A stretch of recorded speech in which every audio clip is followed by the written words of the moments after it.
Hello, everybody. Good morning. How's everybody doing? Well, good morning, of course, ladies and gentlemen. It's really my honor to be delivering this keynote address. Oops. For today, I'm so sorry about this. I'm a little nervous.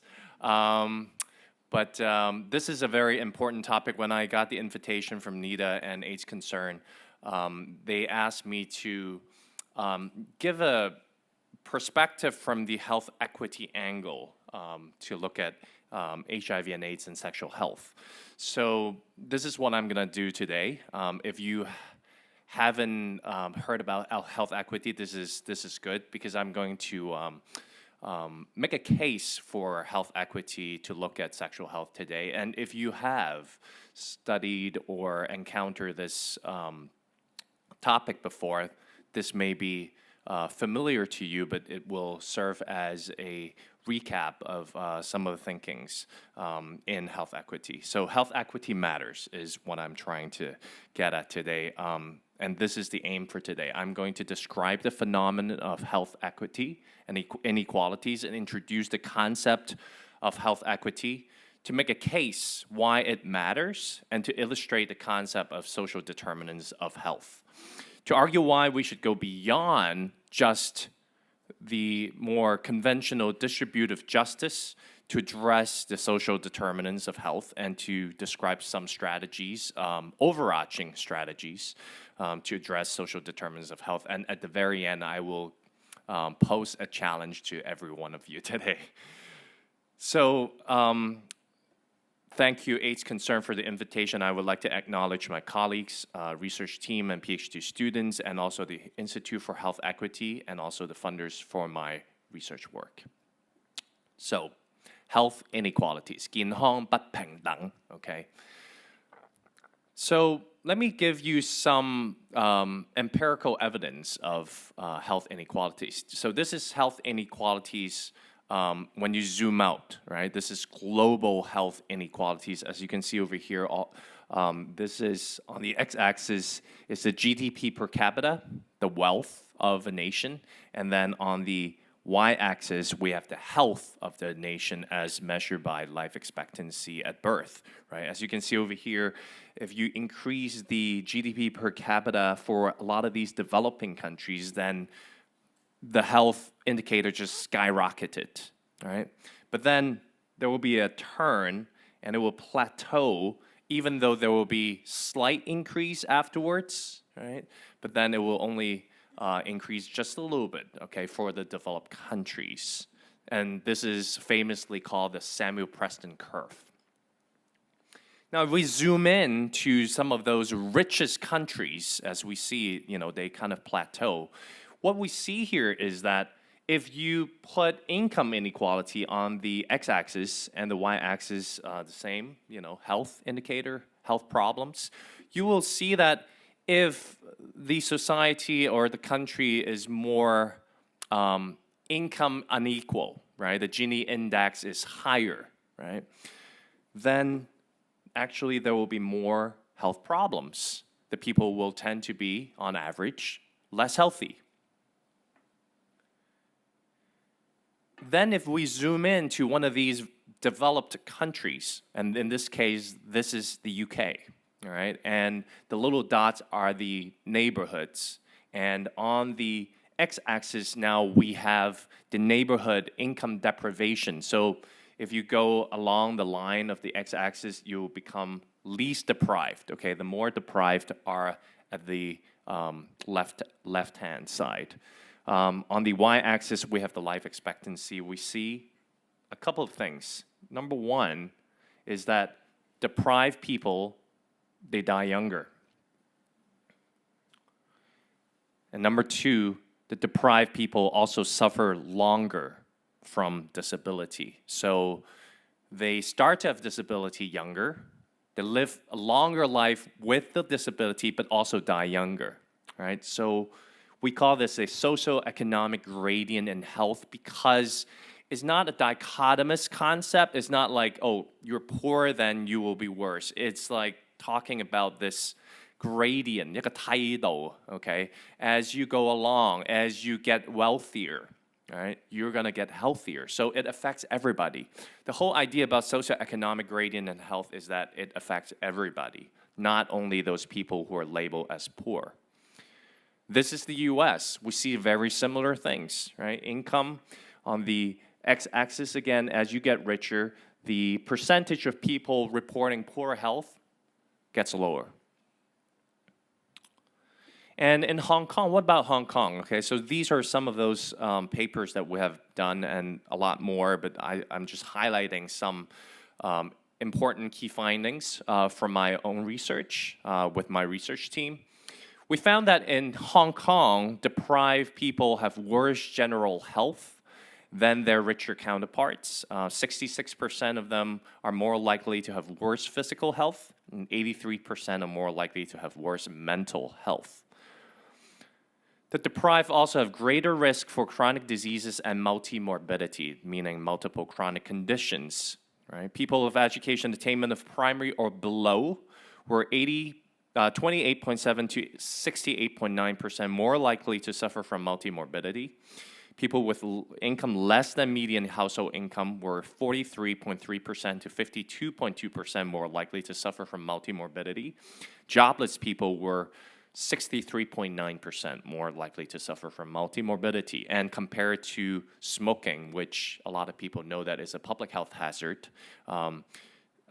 it's only 36.7%, relatively lower than the deprivation, the harm of deprivation that it's going to do to you in terms of health. Now in Hong Kong, if you divided it by the 18 districts, we also see that if the district median monthly household income as it increases, life expectancy also increases. So it kind of matters where you live, but probably a causal, it's a reverse causality. The people who are richer, they tend to live in richer neighborhood, and therefore they also have better health, longer life. This is another way of looking at it. Income, again, as it increases, we also have the percentage of people reporting poor health getting lower, and we also call it a socioeconomic gradient in health. This is healthcare inequalities, right? Deprived generally have worse healthcare accessibility, about 2 times less likely to have regular source of primary care, that is your family physician, a first contact primary healthcare provider. All right. And if you're interested, you can download, these are online. We have, in this Institute for Health Equity, released a series of health equity reports looking at generally the socioeconomic inequalities in health, and then from a life course perspective. And then our third report is on environment and health inequalities in Hong Kong, and there will be more. And the next one, in the future, we're actually going to look at gender inequalities also. So these reports are actually done in the tradition of, one of the most seminal health inequalities report, the Black Report in 1980, which really put the whole agenda of health inequalities on the map for the first time. It was published in the UK by the UK Department of Health and Social Security, and is chaired by Sir Douglas Black. This is Peter Townsend. Oops, sorry. So there's no laser pointer for this, right? Okay. So there's Peter Townsend, okay, who actually was known as the guru of poverty research.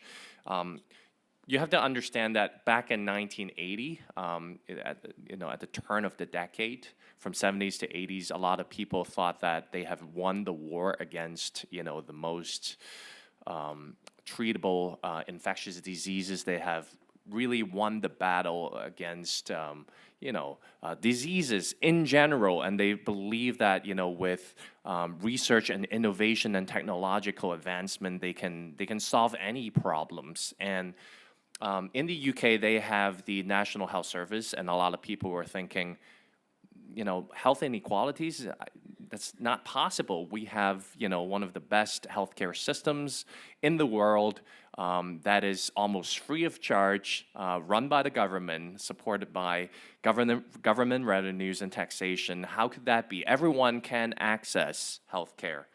But lo and behold, with the inequalities in health, it was revealed that there are a lot of inequalities. And, whether you're talking about infant mortality, we see the same thing, same patterns across different causes. Sorry for the low resolution because I actually I scanned this out of the original Black report, right? So the lower the social class, the less healthy. Whether you're babies or adults, we see the same pattern, right? Same pattern across different causes of death. The lower the social class, the less healthy, the higher the mortality rates. So people were shocked. So remember Margaret Thatcher. Margaret Thatcher was trying to kind of shove it aside because, she just gained power during that time. And the media picked it up and they're waving the Black report in front of her. So that was why health inequalities for the first time in history was put very firmly on the map. So that was the history. That was some empirical evidence of health inequalities. Now we're moving on to the next concept, health equity. 健康公平啦, okay? So basically the question that we're asking is this. Are these inequalities that we have observed unfair? 係咪唔公平嘅呢？呢啲嘅不平等。So let's make a quick distinction between the two concepts. Inequality and equality are dimensional concepts, usually referring to measurable quantities, differences in quantities. On the other hand, when we talk about inequity or equity, these are ethical political concepts. Right? There is a moral commitment to justice, 公義, okay? So it is an ethical issue, 係一個同倫理有關嘅一個概念嚟嘅。Justice. In the words of Sir Michael Marmot, who is very well known in this area in health equity research, this is, paraphrasing what he always say. When health inequalities are remediable, meaning treatable, but they're not treated, not addressed, not remedied, then they're unnecessary and therefore inequitable and unfair. Meaning, if we have the technologies, if we know the answer to cure people's diseases, but somehow they wouldn't be able to get it, they couldn't access it, and they're disproportionately affected by certain health outcomes, that's unfair because we know the answer. So here's the normative ethics question. Normative ethics means we're not basing these arguments on just empirical observational data. We're actually making an argument, 一個同倫理有關嘅 argument, okay? Normative ethics questions. And I got asked this a lot when I was doing, throughout this past decade of doing health equity research in my work. People would ask you this. Inequalities exist everywhere, right? This is our world called planet Earth, right? And it is very unequal, and we know that. So why does it matter to you that you have to do all these health equity research? Let me try to answer this question. Well, we have to look at some guiding principles. We cannot just be all skeptical or even cynical about this, right? So how do we move from cynicism to reality to progress is going to be the theme for today's talk. Well, one of them, I would say, well, let's look back at some of the guiding principles of biomedical ethics. In 1970s, by the end of that, Beecham and Childress released a book that is one of the most influential ones that we still use in medical curriculum to this day. called the Principles of Biomedical Ethics. And in that, they have outlined 4 what they called equally basic moral principles. Sometimes these principles can come into conflict and create moral dilemma, but nonetheless, they are very important, okay? Basically important that they say would be universally agreed upon by all people. They are respect for autonomy, 即係病人自主 respect 佢嘅自主 non-maleficence, that is the do no harm principle, 即係唔好傷害 beneficence, 要個病人得益 okay? Beneficence and also justice, 公義 okay? So we don't have to apply this only in clinical settings. We can also apply it on a societal level, especially when we're talking about public health, 公共衛生. Justice is what we're talking about today. It is one of the guiding principles, right?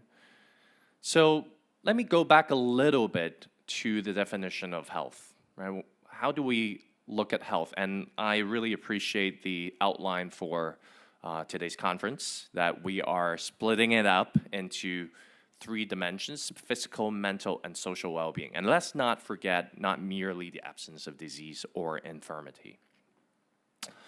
Now, on the other hand, this is a 1946 definition of health, first time that WHO, under the umbrella of United Nations, experts come together and formulate this definition. It's an important definition because it is emphasizing that health is not just about the physical. As a lesson from the Great Wars, actually, they understand that it is also the mental health and the mental well-being and also the social well-being of the people that really matters. And then, 40 years later, they further clarify this: health as a resource for everyday life. 係個資源嚟嘅 not the objective of living. 唔係生命嘅目的 okay? That's important. Health is a positive concept emphasizing social and personal resources as well as physical capacities. Because what they're trying to argue here is without health, we cannot pursue our life's goals or happiness. I think that's a very compelling normative argument there. And the argument is that is one that is based on justice and that health is a basic right. Health is a basic right. That's important, right? And the consensus is that each of the states around the world, nation states I'm talking about, have an obligation to protect and promote the health of their citizens, and in some cases, the health of non-citizens within the borders. And it is codified to include everyone, not only citizens, okay? We have the Article 25 of the Universal Declaration of Human Rights, Article 12 of the International Covenant on Economic, Social, and Cultural Rights, and also the General Comment 14 of the UN Economic and Social Council. Right, this is Eleanor Roosevelt reading this out. Everyone has the right to a standard living adequate for the health and well-being of himself and his family. Quote, right of everyone to the enjoyment of the highest attainable standard of health. And here we have in the UN General Comment, the right to the highest attainable standard of health. So these are codified and so influential that in 1978, they created also the Declaration of Alma Ata, Health for All, which is adopted at the International Conference on Primary Healthcare, and it was the first declaration emphasizing the importance of what we call PHC, now very well known, primary health care. All right? And this approach has since been accepted by all the member states of the WHO as the key to achieve the goal of health for all in all countries. And it also gives support to the policy direction of what we now call universal health coverage. But here, let me contrast UHC, which is universal health coverage, with primary health care. They're a little bit different because PHC is bigger than UHC, okay? UHC is one way to approach and try to achieve primary health care, but it's a little bit different because PHC is more encompassing. It extends beyond just the traditional healthcare system to other areas that promote health, including social policies, environment, lifestyle, etc. So, what do we have in Hong Kong? Here we go. Hong Kong, this is the overarching healthcare policy in Hong Kong. No one should be denied adequate medical treatment due to lack of financial means. 中文係沒有人因為經濟原因得不到適切治療. All right? So let's take a look at this healthcare policy. It is a policy based on the concept of universal health coverage. All right, so in Hong Kong, we do have universal health coverage because all the residents in Hong Kong can actually go to the public healthcare sector and get your treatments, and you will not be denied adequate treatment due to your financial situation. But we do have to try to answer this question. Now, how many people in Hong Kong are denied adequate health care due to lack of means? Are there any people who are denied directly or indirectly due to their lack of financial means? 即係有冇人因為經濟原因得不到適切治療啦？香港 You want to take a wild guess of the percentage? Anyone? I heard 20. Well, that's a little bit high, I would say. I heard 10 somewhere. It's around there, okay? So according to our study that we've done several years ago, it was 8.4%. I would say that this is estimated because the people who actually pick up the phone call or agree to do household survey, they are usually a little bit more open, right? So we are probably missing those people who are almost invisible in our society. 8.4%. Some people would say, that's not too high, but you know, if you do a calculation, that is 600,000 people, more than that, probably even approaching 1 million people if we say that it is underrepresented, underestimated. All right. So there are people, right? And again, this is universal health coverage in Hong Kong. There is universal health coverage in Hong Kong, but not achieving the goal of health for all yet, okay? Because PHC, again, is bigger. Primary health care goal for health for all is bigger, right? It is a passive, not an active system because it is based on a non-denial rationale. But that's fine, okay? Because, you know, that is how services work, right? You have to show up to the healthcare system. And what is adequate? Adequate according to whom? And last but not least, this is the emphasis for today's talk, right to health care, right? Not right to health. It's really emphasizing on the healthcare bit, which is talking about distributive justice, not necessarily the broader social justice. So here's an empirical ethics question. Why would health inequality exist even with universal health coverage? Then we have to understand this concept over here. So in this allegory, imagine yourself walking on, alongside a river. You're just strolling along, and then you heard someone crying for help, in the river, because you have taken first aid, okay, and lifeguard lessons. You jump to the river, save the person's lives. You feel very good about yourself. That person also thanked you for saving his life, okay? But then 5 minutes later, there's another person. You do that again. You pull it up, but you're wondering, why are there so many people drowning, right? And the third person and the fourth person, you kept doing it, and then you're like, what's going on up there, right? Because river flow from upstream to downstream, so you look up, You look at the upstream, and then you realize that there are people who are systematically being pushed down the cliff, right? So that's the allegory.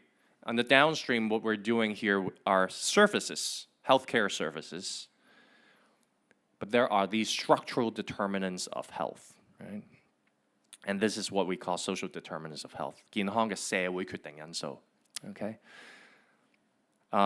Dated back to 1998, Sir Michael Marmot and Richard Wilkinson, two very important people, were commissioned by the WHO to come up with the first publication to summarize all the major work on social determinants of health to provide a guide. All right, so the Side Effects, a seminal report.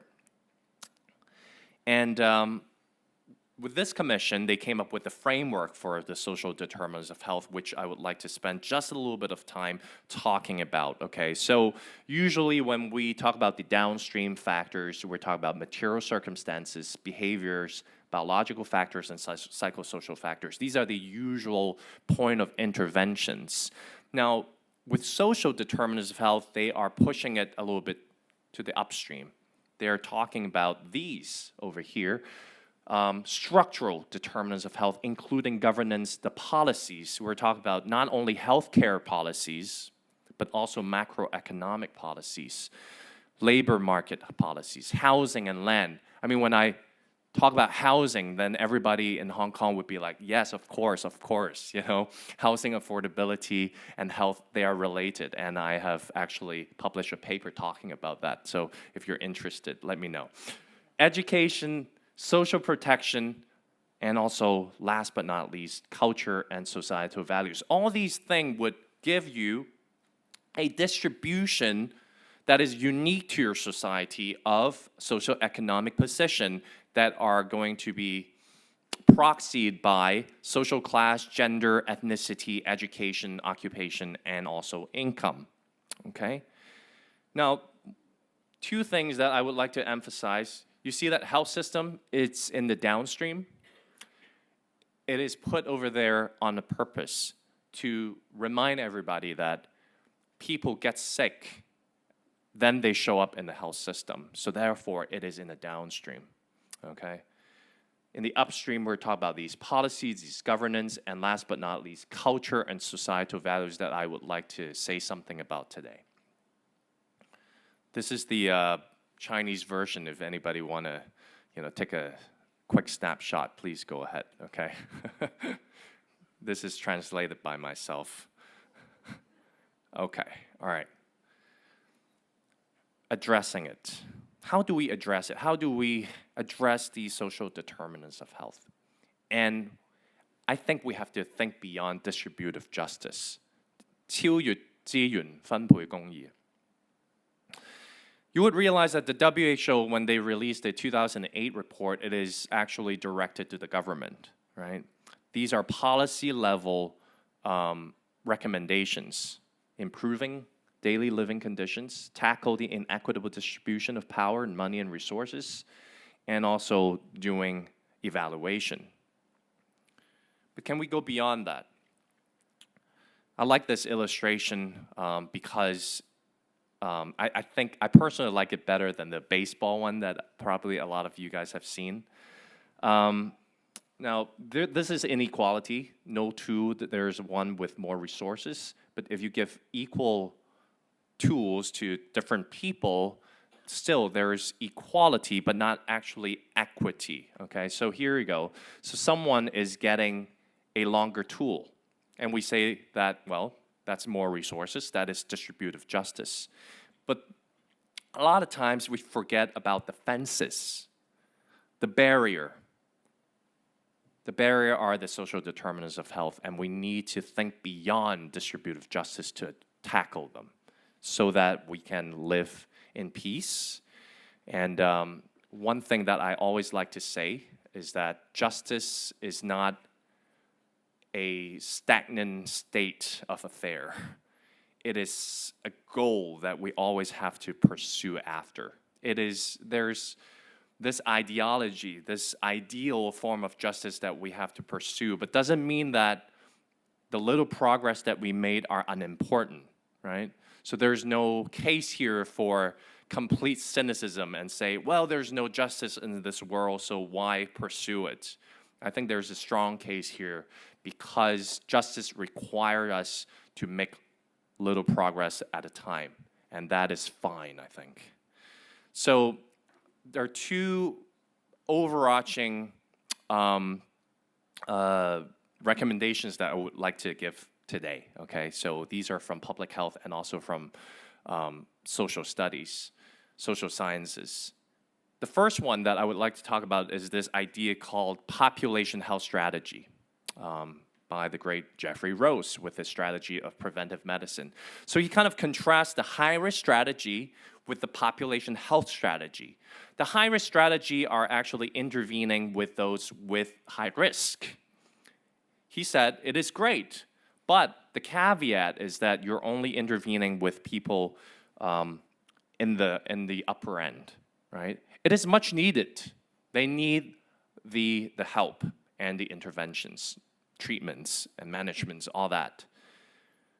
But he believed that if we can shift the distribution, we will help more people. And that is probably what we really need.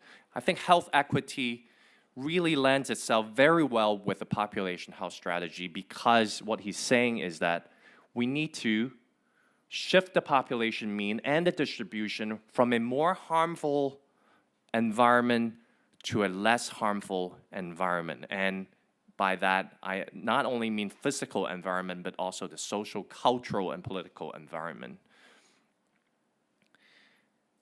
And the second one is from social science and gender studies, which I like it very much. It's from by Iris Marion Young. It's called The 5 Faces of Oppression. 壓迫的5個面向. It is beyond distributive justice because what she's trying to address is that there are other forms of injustice in our society that takes the form of exploitation, 剝削, marginalization, 邊緣化, powerlessness, 無力感, cultural imperialism, 文化帝國主義, and also violence, 暴力. And I don't mean just physical attack, but also verbal abuse, harassments, petty harassments, and different forms of violence that we can think of. So with that, we need to ask these questions, right? With exploitation, who are being exploited in labor that harms their health? How? Marginalization, who are being regarded as not deserving the same level of health protection as others and thus deny equitable access to resources, opportunities, and recognition? Who are being dominated by, say, capitalists, we do live in a capitalistic society, and professionals in institutional labor relationship, and how can that affect health? And Mr. Chu was just talking about job termination, right? This is something that we have to think about. Cultural imperialism, whose perspectives are being rendered invisible by stereotyping and marking them as the other by the dominant culture, and how can that affect their health? And 5, who are being physically attacked, harassed, intimidated, ridiculed, as a result being degraded, humiliated, or stigmatized. And are these acts somehow was legitimized to a certain extent in our social environment and culture? Sorry, I ran a little bit over time, but here's the conclusion. All right. I like to think of it this way. What does it mean by taking a health equity perspective? I deliberately wear my pair of glasses today to illustrate this, okay? We can always take off our own glasses, which probably represent your own perspective on things, that the usual ones that you take, and take on different ones. So we can take on, for example, infectious disease and treatments perspective, cure perspective, technological advancement perspective in terms of vaccination, right? These are all perspectives that are very well known in the HIV and AIDS and sexual health realm. Security, of course, and economy.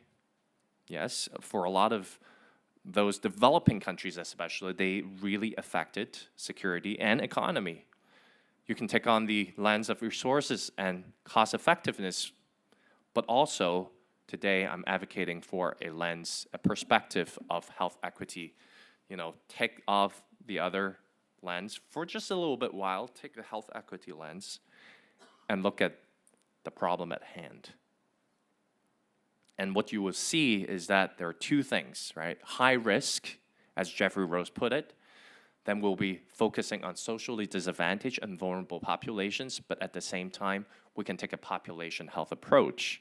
And then the concepts that we've talked about will become very apparent with this approach. Socioeconomic disparity and gradient health and social determinants of health, including the structural determinants, and also that we have to change the social environment beyond just distributive justice. Here's some skepticism in addressing social determinants of health. Some people would say, well, not everyone is a policymaker. I'm not one. Well, we can always lobby them with a bottom-up approach.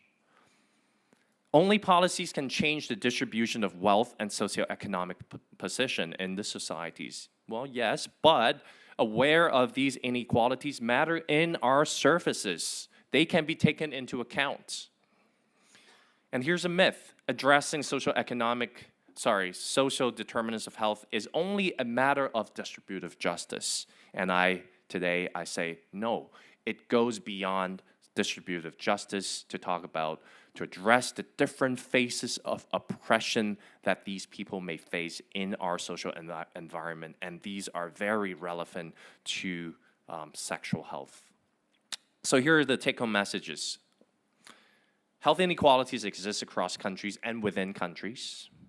It is a matter of justice to address these health inequalities. Social determinants of health should be addressed in both upstream policymaking and downstream services. And addressing these SDH is beyond the matter of distributive justice of healthcare resources, and we need to look at the broader social justice. So what's next? All right, how do we address SDH strategically? Well, we can look at what other people have done, and this is United Nations UN AIDS, Global AIDS Strategy in 2021 to 2026, and they have come up with a new approach, leveraging on 4 decades of evidence, and they believe that what's stopping the end of this HIV/AIDS pandemic is because of this lack of focus on reducing inequalities, right? Because inequalities facilitated the spread of the pandemic. And they have looked at the structural determinants of health, of HIV vulnerability, and identify key populations also. And of course, we also have the Hong Kong's HIV and AIDS strategies with 8 key strategic areas and also priority populations. We can all base our assessment on what we already have, okay, in the world and in Hong Kong, and think about this question here, okay, based on what we have and the situation in Hong Kong. How would addressing the social determinants of sexual health specifically look like in the context of Hong Kong? This is a challenge that I would like to pose to everyone today, okay? I think everyone should try to answer this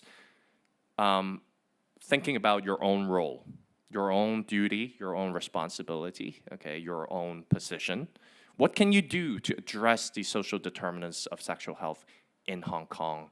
And these are just some examples, but it can go beyond that, okay? So thank you very much. And here's my contact and all that information. Thank you very much for giving the time for me to talk about health equity of sexual health. Thank you.